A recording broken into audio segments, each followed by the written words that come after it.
जय श्री कृष्णा। राधे राधे भक्तों।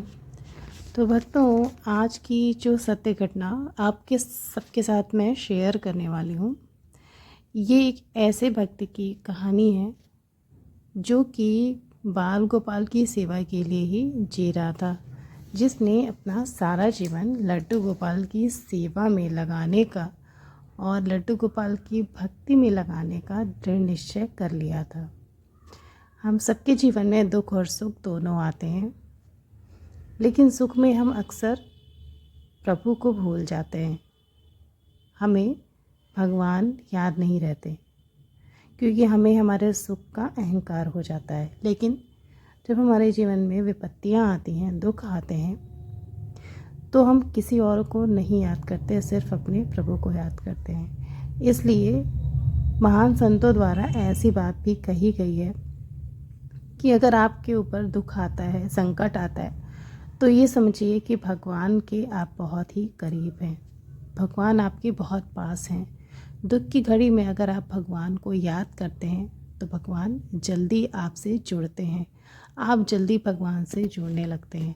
तो आज की जो सत्य लीला कथा है दोस्तों, ये कुछ ऐसी ही है। ये कथा है जयपुर में रहने वाली शिखा की। शिखा जो कि अपने पति अरुण के साथ जयपुर में रहा करती हैं, वो बताती हैं कि मेरे विवाह को 15 साल हो चुके हैं और हम दोनों ही अपने परिवार में अकेले हैं।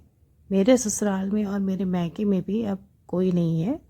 मेरे माँ बाप भी अब जीवित नहीं है और ना ही मेरे सास ससुर हैं, और जो भी भाई बंधु हैं वो सब अलग अलग अपने अपनी जहाँ पे उनके कार्यस्थल है वहाँ पे सारे पोस्टेड हैं। तो किसी का किसी से खास जुड़ाव नहीं है। तो शिखा जी बताती हैं कि 15 साल उनके विवाह के हो चुके हैं और अभी तक उनके कोई भी संतान नहीं है। और जब उनके विवाह के 2 या 3 साल बीते थे, जब उनकी बहुत लालसा थी कि उनकी एक संतान हो, एक बच्चा हो, जैसे कि सबको होता है, तो उन्होंने बहुत इच्छा की और इसके लिए बहुत पूजा पाठ भी किए, बहुत भक्ति भी की। लेकिन वो कहती हैं कि शायद मेरे भाग्य में ये सुख नहीं था, इसलिए मुझे संतान पैदा नहीं हुई। मन तो बहुत दुखी हुआ, बार बार मन में यही आता कि प्रभु, मैंने तो आपकी इतनी भक्ति की, आपकी इतनी सेवा करती हूँ, लेकिन मेरे ही साथ ऐसा क्यों होता है। बहुत सारी औरतें हैं, क्या वो मुझसे भी ज़्यादा अच्छी हैं? मैं इतनी पापी हूँ? क्या मैं इतनी अधम हूँ कि भगवान मुझे एक औलाद नहीं दे सकते? आखिर मैंने पिछले जन्मों में ऐसे कौन से काम किए हैं कि आप सबके संतान हैं, लेकिन मुझे इतनी मन्नतों के बाद भी, इतने सालों के बाद भी आज तक मुझे एक भी संतान नहीं हुई। तो मन में कभी कभी भक्ति करते करते भगवान से भी बहुत शिकायत होती थी, अभी भी शिकायत होती है। लेकिन वो कहते हैं ना कि भक्ति में सच में इतनी ज़्यादा शक्ति होती है और भक्ति का प्रभाव इतना ज़्यादा गहरा होता है कि वो दुख से हर इंसान को बाहर निकाल ही देता है। तो शिखा जी बताती हैं कि उनके साथ भी कुछ ऐसा ही हुआ। वो अपने विवाह के बाद बहुत लंबे समय तक एक बच्चे के लिए तरसती रहीं। आखिरकार उन्हें बच्चा नहीं हुआ और समय काटने के लिए अपने शादी के 6 साल बाद वो अपने घर में एक लड्डू गोपाल को विराजमान करती हैं, जो उन्होंने वृंदावन से वहाँ जाकर उनका विग्रह खरीदा था। छोटे से उनके लड्डू गोपाल हैं। तो लड्डू गोपाल के साथ उन्होंने एक छोटी सी राधिका रानी भी अपने घर में विराजमान किया था। तो बस पति के ऑफिस जाने के बाद से लेकर रात के 10 से 11 बजे तक वे गोपाल जी और किशोरी जी की सेवा में ही लगी रहती थी, क्योंकि बहुत सारा समय बचा रहता था और वाकई समय कटता नहीं था। तो समय काटने के लिए और अकेलापन को दूर करने के लिए वो सेवा करने लगी। धीरे धीरे वो सेवा इतनी ज़्यादा भाव से करने लगी, क्योंकि वो बताती हैं, शिखा जी बताती हैं कि मेरी अगर कोई संतान होती तो शायद मैं उतने भाव से सेवा नहीं कर पाती, लेकिन मैंने राधा कृष्ण को ही, जो उनका बाल रूप का विग्रह था, उन्हें ही अपनी संतान मान लिया। मेरे अंदर अपने आप ही ये भाव आ गया, क्योंकि मेरी औलाद नहीं थी, मेरे बच्चे नहीं थे। अगर मेरे बच्चे होते तो शायद ये भाव नहीं आता, लेकिन मेरे बच्चे नहीं थे, मेरे संतान नहीं थी, इसलिए स्वतः ही सेवा करते करते भगवान ने मेरे अंदर ये भाव दे दिया कि ये दोनों ही मेरे बच्चे हैं। तो इस भाव से मैं उनकी सेवा करने लगी। और गोपाल जी भी और राधिका रानी भी मेरी सेवा को ग्रहण करने लगे। मुझे कई बार ऐसे बहुत सारे संकेत देखने को मिले जिन्हें चमत्कार कहते हैं, और वो सारे संकेतों को बता भी नहीं सकती, वो नहीं बताना चाहती हैं, लेकिन उनमें से कुछ उन्होंने बताया।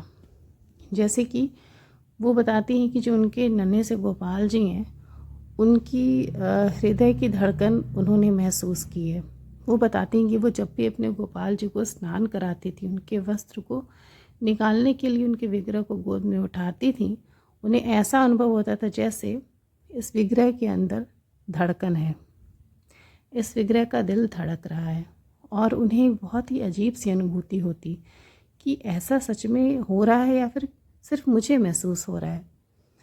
तो जब हाथ में लेने पर उन्हें विग्रह के अंदर धड़कन महसूस हुई, तो एक अजीब सी अनुभूति होने पर उन्होंने उसे अपने हृदय से लगाया, और जब अपने सीने से उन्होंने लगाया तो वो उन्हें और ज़्यादा महसूस होने लगा। उन्हें लगा कि जैसे मैं किसी छोटे से बच्चे को अपने सीने से चिपकाई हूँ। उन्हें विग्रह का जो हाथ पैर होता है, उसका जो स्पर्श होता है, वो बहुत कोमल महसूस हुआ। वो बताती हैं कि मुझे बिल्कुल महसूस हुआ कि मैं किसी कोमल से बच्चे को छू रही हूँ। भगवान ने उस समय उन्हें वो अनुभूति दी, और वो बताती हैं कि ये बिल्कुल 100% सच है। उन्हें ये नहीं लग रहा था कि मैं किसी विग्रह को छू रही हूँ, क्योंकि विग्रह तो धातु का होता है, कड़ा होता है, वो भारी होता है। लेकिन वो बताती हैं कि उस समय जो स्पर्श उन्हें महसूस हुआ, वो जैसे किसी बहुत ही नन्हे बच्चे का स्पर्श होता है, जो कि रुई के समान कोमल होता है, वैसी अनुभूति उन्हें हुई। और ये अनुभव जब उनको हुआ तो उनकी आंखों में अपने आप आंसू भर गए, और आंसू भर के बाहर गिरने लगे दोनों आंखों से। शिखा जी बताती हैं कि वो जो अनुभव होता है उसकी अभिव्यक्ति नहीं की जा सकती, क्योंकि उसमें आनंद का जो अंश होता है वो इतना ज़्यादा होता है, उससे नापा नहीं जा सकता, उसका कोई भी पैमाना नहीं होता है कि मुझे इतना आनंद आया। उस आनंद की अभिव्यक्ति नहीं की जा सकती, और वो ऐसा आनंद था जिसे हम सहन नहीं कर सकते। वो कुछ ही सेकंड का था, लेकिन जब मुझे एहसास हुआ, जब मैंने अनुभव किया, तो मुझे लगा कि जैसे आनंद से मेरा हृदय फट जाएगा। बस 1-2 सेकंड का, वो शायद उससे भी कम का ही आनंद था। तो जब उन्होंने ऐसा महसूस किया तो वो विग्रह को फिर से देखने लगी और थोड़ा सा डर गई। उनके अंदर एक बहुत ही अजीब सा कुछ हुआ, और उन्होंने विग्रह को कुछ सेकंड तक निहारा, फिर दुलार करते हुए उन्हें उनके सिंहासन पे विराजमान कर दिया। वो बहुत देर तक वहाँ खड़ी होकर सोचती रहीं कि ये मुझे सिर्फ अनुभव हुआ है या फिर सही है। फिर उन्हें समझ में आ गया कि ये उनकी कृपा है। लेकिन शिखा जी बताती हैं कि उन्हें अब ऐसा लगने लगा था कि इतनी बड़ी कृपा भी संभालना कोई आसान नहीं था। मेरे मन में धीरे धीरे ऐसा भाव आने लगा कि मैं पहले जितनी सेवा करती थी गोपाल जी को की और किशोरी जी की, बाल राधिका जी की, उससे ज़्यादा कहीं शायद मुझे अब सेवा करना चाहिए, और उससे ज़्यादा योग्यता पाने का प्रयास करना चाहिए। तो इतनी बड़ी लीला जब गोपाल जी ने उनके साथ करी, तो अब तो उनके प्राण बस गए थे गोपाल जी में और श्रीमती राधिका रानी में, तो अब उनके प्राण बस गए थे। वो अब पहले से भी ज़्यादा समय देने लगी थी, सेवा बहुत ज़्यादा करने लगी थी, बहुत ही ज़्यादा भाव से करने लगी थी, और उतनी ही ज़्यादा वो प्रभु अब उनकी सेवा को ग्रहण करने लगे थे। उन्हें ऐसा अनुभव होने लगा था कि प्रभु मेरे से शायद थोड़ा बहुत प्रसन्न है, मेरी सेवा को वो अपना रहे हैं, उसे ग्रहण कर रहे हैं। तो अब उनके जीवन में जो दुख था, जो अभाव था, उसे वो धीरे धीरे भूलने लगी थी। अब अपने जीवन का लक्ष्य वो सेवा को ही बना ली थी। तो अब उनके प्राण बसने लगे थे उनके गोपाल जी में और बाल राधिका रानी में। तो शिखा जी बताती हैं कि उनके जीवन में अचानक से एक ऐसी घटना होती है जो बिल्कुल उन्हें झकझोर, ऐसी घटना जिसकी उन्होंने कभी कल्पना नहीं की थी, और उनके गोपाल जी के साथ कुछ ऐसा होता है जो उन्होंने कभी सोचा भी नहीं था। वो बताती हैं कि एक सुबह ऐसी आती है जब मैं सुबह अपनी दिनचर्या के लिए सुबह 5 बजे जब मैं उठती हूँ और सबसे पहले जाकर मैं अपने गोपाल जी को प्रणाम करती थी। तो जब मैं मंदिर के पास जाकर मंदिर के कपाट को खोलकर मैंने सोचा कि प्रणाम करूं अपनी राधिका रानी को और गोपाल जी को, तो मैंने जो दृश्य देखा उसे देखने के बाद मेरे पैरों तले ज़मीन खिसक गई। मैं बिल्कुल डर गई और मुझे लगा कि शायद मेरे साथ कुछ अनहोनी होने वाली है। वो दृश्य जो शिखा जी ने देखा उसकी कोई भी कल्पना नहीं कर सकता, और उसका मतलब क्या था ये आज तक समझ में नहीं आया।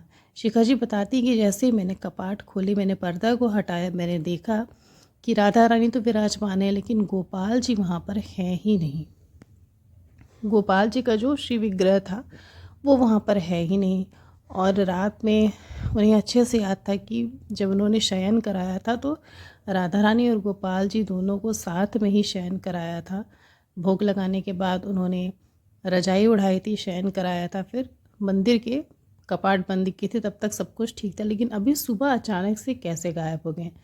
उनके कमरे में ना तो कोई चूहा था, ना कोई ऐसा जीव जंतु था जो ऐसा ये क्रिया करे, या फिर उनके गोपाल जी को इतने छोटे नहीं थे कि उन्हें कोई चूहिया लेकर भाग जाए या फिर ले जाकर कहीं गिरा दे।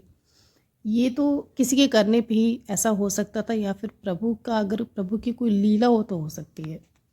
तो शिखा जी कहती कि अब आप खुद सोचिए कि जिनके अंदर मेरे प्राण बसने लगे थे वो अचानक से विलुप्त हो गए, अचानक से वो गायब हो गए। एक तो मैं परेशान थी कि वो विग्रह गोपाल जी गए कहाँ। मेरे मन में एक बहुत बड़ा सवाल था कि गए कहाँ। फिर उसके बाद दूसरा जो बहुत बड़ा सवाल था वो ये था कि मुझसे ऐसा कौन सा अपराध हो गया जो गोपाल जी मेरे सामने से अदृश्य हो गए। मुझे उन्होंने ऐसा ऐसी लीला उन्होंने क्यों की, तो ये तो मुझे बहुत अशुभ लग रहा था। मैं ये सोचने लगी कि गोपाल जी आप मेरी सेवा ग्रहण करो या मत करो, लेकिन मेरी आँखों के सामने रहो बस। और राधा रानी अकेले कैसे रहेंगे आपके बिना, ये भी एक बहुत बड़ा प्रश्न था। राधा रानी को अकेला रखना मुझे बिल्कुल अच्छा नहीं लग रहा था। वो हमेशा दिन रात गोपाल जी के साथ रहती थी। तो ये मेरे मन में एक बहुत बड़ा सवाल था कि मुझसे क्या अपराध हो गया। मुझे बहुत ग्लानि होने लगी, मैंने बहुत क्षमा मांगी। फिर मैंने तुरंत अपने पति को जगाया और ये दिखाया, मैंने दृश्य दिखाया कि अब देखिए ये क्या हो गया। तो मेरे पति ने बोला कि ढूंढो, चूहों ने कहीं इधर उधर गोपाल जी को गिरा दिया होगा। हम दोनों मिलकर बहुत देर तक उसी रूम में नहीं दूसरे भी रूम में हमने ढूंढा, लेकिन मेरे गोपाल जी मुझे नहीं मिले। मेरा रो रो के बुरा हाल था और मुझसे ना खाना खाया जा रहा था, ना जल पिया जा रहा था। मुझे ऐसा लग रहा था कि मैंने बहुत बड़ा अपराध किया है, मैं अपराधिनी हूँ। मैं ये कहती कि प्रभु मुझे दंड दो और मुझे बताओ कि मुझसे क्या अपराध हुआ है। अब मैं सिर्फ राधा रानी की सेवा कर रही थी और राधा रानी की अपने आप को अपराधिनी मान रही थी कि मैंने आपके गोपाल। अब मुझे अपने जीवन का कुछ भी लक्ष्य समझ में नहीं आ रहा था। मैंने अपने गुरुजी से भी बात की जो वृंदावन में रहते थे। मैंने उनसे फ़ोन पे बात की कि मेरे साथ ऐसा ऐसा हो गया, मैं क्या करूं। तो मेरे गुरुजी ने एक ऐसा उत्तर दिया जिसे सुन के मुझे बहुत आश्चर्य हुआ और मैंने कभी सोचा नहीं था। शिखा जी बताती हैं कि उनके गुरुजी से जब उन्होंने पूछा कि मेरे गोपाल जी का विग्रह गायब हो गए हैं, वो अचानक से अदृश्य हो गए, नहीं दिख रहे मुझे, कहाँ चले गए, क्या वो वापस कभी मिलेंगे मुझे। तो उनके गुरुजी ने बोला कि तुम बहुत ही भाग्यशाली हो और ऐसा बहुत कम भक्तों के साथ होता है। तुम्हारी सेवा गोपाल जी को पसंद आ गई थी, वो तुम्हारी राधा रानी और गोपाल जी ने तुम्हारी सेवा को स्वीकार कर लिया था और विग्रह के रूप में ही वो तुम्हारे घर में एक अवतार के रूप में विराजमान थे और अभी भी हैं। मेरे गुरुजी ने बताया कि कभी कभी जब राधा रानी का विग्रह हम साथ में रखते हैं, दोनों की सेवा करते हैं, तो ये दोनों आपस में बहुत शरारत करते हैं, ये दोनों आपस में खेलते हैं, क्रीड़ा करते हैं, एक दूसरे से लड़ाई झगड़े भी करते हैं। और राधा रानी का एक स्वभाव है, वो अक्सर श्री कृष्ण जी से नाराज़ हो जाती हैं, खेल खेल में ही वो मानिनी हो जाती हैं, वो गुस्सा जाती हैं। तो गोपाल जी कभी कभी जब बहुत ज़्यादा गुस्सा आने लगती हैं तो गोपाल जी उन्हें परेशान करने के लिए गायब हो जाते हैं, छोड़ के चले जाते हैं। तो तुम यही मानो कि राधा रानी उनसे माननीय हो गई हैं, उनसे नाराज़ हो गई हैं, गुस्सा आ गई हैं, इसलिए वो गोपाल जी जो हैं वो भी हट करके कहीं छिप गए हैं, कहीं गायब हो गए हैं, और तुम चिंता मत करो, वो मिल जाएंगे। इसमें तुम्हारा कोई दोष नहीं है, ये तुम्हारे घर में हुई एक लीला है, जो जिसे कृपा ही समझो। ये बहुत अच्छी कृपा है, इसमें तुम खुद को दोष मत दो, कोई भी ग्लानि मत अपने ऊपर लाओ, इसमें ऐसी कोई बात नहीं है। अपने गुरुजी से बात करने के बाद मुझे मेरी जान में जान आई कि चलो मेरी किसी गलती की वजह से ऐसा शायद नहीं हुआ। फिर भी मैं मन ही मन मैं राधा रानी से बहुत प्रार्थना करती रही कि मेरे गोपाल जी को ला दो। मैं आपको अकेले कैसे रखूँगी, आप अकेले कैसे रहोगी, आपको अकेले ऐसा देखकर मुझे बिल्कुल भी अच्छा नहीं लग रहा है। मैं अपने पति के पास बैठकर ये सब बातें करती रहती। फिर अचानक से मेरे पति को लगा कि मैं बहुत ज़्यादा उदास हो रही हूँ और हमें शायद अपना मूड चेंज करने के लिए कुछ करना चाहिए। मेरे पति ने मुझसे बोला कि शिखा, चलो हम 2-3 दिन के लिए वृंदावन चलते हैं, वहाँ जाकर हम बिहारी जी के दर्शन करेंगे। बहुत साल हो गए हमें वृंदावन गए हुए, क्योंकि जब हमने विग्रह खरीदा था हम तभी वृंदावन गए, तो उसके बाद से हम कभी गए नहीं। तो मेरे पति के विचार आया कि हमें वृंदावन जाना चाहिए 2 से 4 दिन के लिए, और गोपाल जी के गायब होने की वजह से हमारा मन नहीं लग रहा था, तो हमें ये भी लगा कि हमारा मूड थोड़ा सा अच्छा हो जाएगा। तो हमने बस 1 दिन के अंदर जल्दी से तैयारियां की और हम वृंदावन के लिए अपनी ही गाड़ी से निकल चले। और चूँकि राधा रानी अकेली थी, इसलिए हम उन्हें अकेले घर पे हम नहीं छोड़ सकते थे, उन्हें भी हम साथ में लेकर गए। वहाँ जाने के बाद हमने सबसे पहले होटल में रूम लिया और उसके बाद शाम को हम बिहारी जी दर्शन के लिए गए। तो शिखा जी बताती हैं, बिहारी जी दर्शन जाने के बाद मेरे साथ एक ऐसा चमत्कार हुआ, एक ऐसी लीला हुई जो बिल्कुल असंभव थी। ये तो हो ही नहीं सकता है। लौकिक संसार में हमारे लौकिक संसार है, हमारे मतलब इस संसार में ऐसा होता नहीं है। ये तो एक जादू कह सकते हैं, या फिर एक बहुत बड़ी भगवान की लीला कह सकते हैं। जब मैं बिहारी जी मंदिर जा रही थी, मेरा मन अंदर से बहुत उदास था और अभी भी मेरे मन में कहीं ना कहीं ग्लानि थी। मेरी गोद में मेरी राधा रानी थी और मैं बस राधे राधे करते हुए अंदर जा रही थी और बिहारी जी से एक ही चीज़ मांग रही थी कि बिहारी जी, मेरे गोपाल जी मुझे लौटा दो और मुझे इतना बता दो कि मुझसे क्या अपराध हुए हैं। और शायद बिहारी जी तो इतने कृपालु हैं, वो तो जैसे उनसे बड़ा कृपालु तो इस संसार में किसी लोक में कोई दूसरा नहीं है। वो तो अपने भक्तों की हृदय की बात को जानते हैं और मांगने से पहले ही इच्छा पूरी कर देते हैं। सिमरी मंदिर में हमेशा की तरह बहुत ज़्यादा भीड़ थी, इतनी ज़्यादा भीड़ थी कि चल पाना मुश्किल था और बहुत धक्के थे। बहुत सारे भक्त पीछे से धक्का दे रहे थे और मेरे आगे भी बहुत भीड़ थी।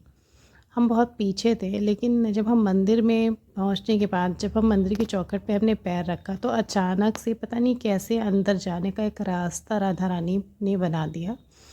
हम अंदर चलते गए और जैसे भीड़ हमारे सामने से हटती गई और हम बिल्कुल बिहारी जी के समक्ष जाकर दर्शन के लिए खड़े हो गए, जहाँ पर गोस्वामी लोग खड़े रहते हैं सेवा के लिए, पर्दा हटाते हैं, लगाते हैं। बिल्कुल हम वहाँ पर पहुँच गए और वहाँ पहुँचने के बाद एक अजीब सी कृपा का अनुभव हुआ। जैसे लगा कि बिहारी जी ने हमारे लिए भीड़ को हटा दिया सामने से। और वहाँ जाते ही राधा रानी जी मेरी गोद में थी। वहाँ पहुँचते ही मेरी आंखों से अपने आप आंसू भर के बहने लगे। और जैसे मैंने पहले बताया, बस एक ही बात मेरे मन में थी कि मेरे गोपाल जी मुझे दे दीजिए और मेरे मन से इस ग्लानि को हटा दीजिए। मैंने आंखें बंद बिहारी जी को देखा और आंखें बंद करके ये प्रार्थना करने लगी उनसे। उसके बाद गोस्वामी जी ने मेरे ऊपर एक माला भी फेंकी, जो बिल्कुल मेरे गर्दन पे आके गिरी। मेरे ऊपर फूल भी गिरे बिहारी जी के। और मैंने जब आंखें खोली तो आप विश्वास नहीं करोगे, ये बिल्कुल असंभव बात है। मैंने देखा कि सामने बिहारी जी के चरणों में मेरे गोपाल जी बिल्कुल वैसे के वैसे ही गोपाल जी बैठे हुए हैं, विराजमान हैं। ऐसा लग रहा था मानो किसी ने लाकर उन्हें बिहारी जी के चरणों में छोड़ दिया या बैठा दिया। वही गोपाल जी, वही चेहरा, वही विग्रह, वही वस्त्र, वही बांसुरी, वही बाल, बिल्कुल 100% वो मेरे ही गोपाल जी थे। ऐसा कैसे हो सकता है? जब मैंने उन्हें देखा मुझे लगा कि ये मेरे साथ क्या हो रहा है, ऐसा कभी हो सकता है? ये तो मेरे गोपाल जी। मैंने गोस्वामी जी से बोला कि गोस्वामी जी, ये गोपाल जी यहाँ कहाँ से आए। तो गोस्वामी जी की नज़र उन पर पड़ी। उन्होंने बोला कि मुझे कुछ भी नहीं पता, यहाँ तो गोपाल जी लोग छोड़ के जाते रहते हैं, लेकिन इन्हें मैंने भी नहीं देखा कि ये कहाँ से आए। उन्होंने मुझसे कुछ भी नहीं बोला, ना मैंने बोला भी होता कि आप मुझे उन्हें दे दीजिए, लेकिन वो खुद से ही गोद में उठा कर ले आया और मेरे गोद में उन्होंने डाल दिया। बिल्कुल मेरे ही गोपाल जी थे और उनके शरीर पर वैसे ही चिन्ह थे। मैं अपने विग्रह को कभी नहीं बोल सकती, और मैं ही नहीं, कोई भी जो भी सेवा करता है वो अपने विग्रह को पहचानता है। तो मेरे गोद में मेरे गोपाल जी कहाँ से आ गए, मेरे शहर से उठकर यहाँ वृंदावन में वो कैसे आए मुझे नहीं पता। मेरी गोद में वो आ गए, मैंने उन्हें लेकर अपने सीने से चिपका लिया। कैसे हुआ, क्यों हुआ, मुझे आज तक ये लीला प्रभु की समझ में नहीं आई, और ना ही इस बात का जिक्र मैंने गोस्वामी जी से किया, ना ही किसी और से किया। और मेरे बगल में मेरे पति खड़े थे, हम दोनों एक दूसरे को देखे और उनके मन में भी वही सवाल था जो मेरे मन में था। हम रोते हुए मंदिर से धीरे धीरे बाहर निकलने लगे और किनारे एक छोटी सी लस्सी की दुकान थी, वहाँ पर हम रुके। लस्सी पीने के लिए नहीं रुके, वहाँ बैठकर सोचने के लिए रुके। मैं अपने पति के साथ वहाँ पर बैठ गई और वो भी चुप बिल्कुल, और मैं भी बिल्कुल चुप। हम बस अपने गोपाल जी को देख रहे थे और यही सोच रहे थे कि ऐसा कैसे हो सकता है। उस दिन हम दोनों को अनुभव हुआ कि भगवान कितने कृपालु हैं, वो कैसी कैसी लीला कर सकते हैं, इतनी बड़ी लीला भी वो कर सकते हैं। तो हमें लगा जैसे हम इसीलिए वृंदावन गए थे। हमने अपने गोपाल जी को लिया और फिर एक दिन हम और वहाँ पर रहे। हमने निधिवन के दर्शन किए। हमारे पास हमारे अब राधिका रानी और गोपाल जी दोनों भी आ गए थे। फिर हमने निधिवन दर्शन करके अगले दिन हम वृंदावन से अपने घर वापस आ गए। वापस आने के बाद हमने अपने गोपाल जी को फिर से उनके स्थान पर विराजमान किया और पहले की तरह सेवा शुरू कर दी।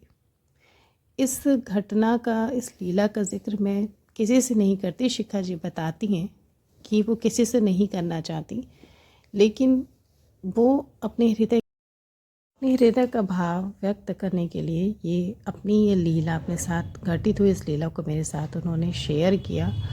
और शिखा जी ये भी बताती हैं कि ये जो भी वैष्णव होते हैं, जो भी गोपाल सेवा करते हैं या जो भी श्री कृष्ण राधा की सेवा करते हैं, उनके साथ अगर वो सच्चे सेवक होते हैं, भाव से सेवा करते हैं, अगर वह प्रभु उनकी सेवा को ग्रहण करते हैं, तो ऐसी लीलाएं उनके साथ होती हैं। जब उनका भोजन सात्विक होता है, वो लहसुन प्याज नहीं खाते हैं, उनके घर में मांस मच्छी नहीं आती है, तो उनके साथ ऐसी लीलाएं होती हैं। लेकिन किसी भी वैष्णव को ये लीला किसी से शेयर नहीं करनी चाहिए, क्योंकि ऐसा माना जाता है कि वैष्णव की ये संपत्ति होती है और जो सच्चे वैष्णव होते हैं वो किसी से ये सारी चीज़ें शेयर नहीं करते हैं। तो शिखा जी ये सब कुछ बताते हुए बहुत ही भावुक हो गई थी और इस तरह से उन्होंने अपने जीवन में घटी गोपाल जी की लीलाओं का वर्णन मेरे साथ किया और बहुत ही भावुक कर देने वाली उनकी ये सत्य लीला कथा थी। तो भक्तों, आप सबको उनके जीवन में घटी ये गोपाल जी की घटना कैसी लगी कमेंट में ज़रूर बताइएगा, और वीडियो कथा अगर अच्छी लगी हो तो उसे शेयर करके चैनल को सब्सक्राइब ज़रूर करिएगा। राधे राधे।